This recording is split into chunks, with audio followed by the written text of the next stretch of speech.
Hello everyone, I am Betsy Gold and welcome to my channel. Today I am going to show you a really easy way to distress or make vintage or dirty up a beautiful background that you really like, but dang, it's just too bright for you.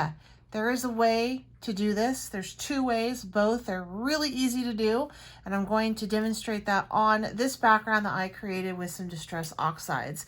And they're really pretty. I'm just going to cut it down the middle like so you can see the difference on what we're going to do. We're going to do two different ways. The first way is going to be something that is like it'll allow you to add some water and make it movable, and that is just apply a layer of vintage photo distress ink over your background like so, and you'll be able to see that it still keeps that beauty, but it definitely roughs it up, gives it that vintagey, dirty type look to it. And that's all. You just need the distress oxide, and look at that. Look at the difference already. So it still is pretty, but it's definitely a little bit grungier. And then you can just take and hit it with some water like so. And I'm just going to take and pounce that off. Oop, that has ink on it. Oh well, that's okay.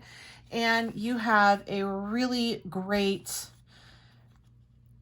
grungy yet still pretty colorful background, wouldn't you say? All right, so the next one takes a little bit more dry time, but this will actually create a vintage type effect, but it will be permanent once it's dry, so it will be waterproof. This is not sealed. The oxides are pretty much done because we've heat set those, but you can still throw stuff on this and work with it. But if you want it to be completely sealed, you're done with it, you're happy, then what you're gonna want is you're gonna want your Distress Collage medium, and this is the vintage. So this has a nice tint to it. And I'm just going to go ahead and apply this with a spatula. The reason why I'm doing it with a spatula and not a brush is because for this particular background, I don't necessarily want a whole bunch of brush strokes in it. But I am going to show you a background that I did in which I did do it with a brush, and you can see the brush stroke. So if that is something that you are looking for, then by all means use the Distress Collage brush with this. But if you're not looking for that, then you're going to want to definitely use your spatula to layer this out. And the cool thing is this is glue, so you could easily apply more stuff to it.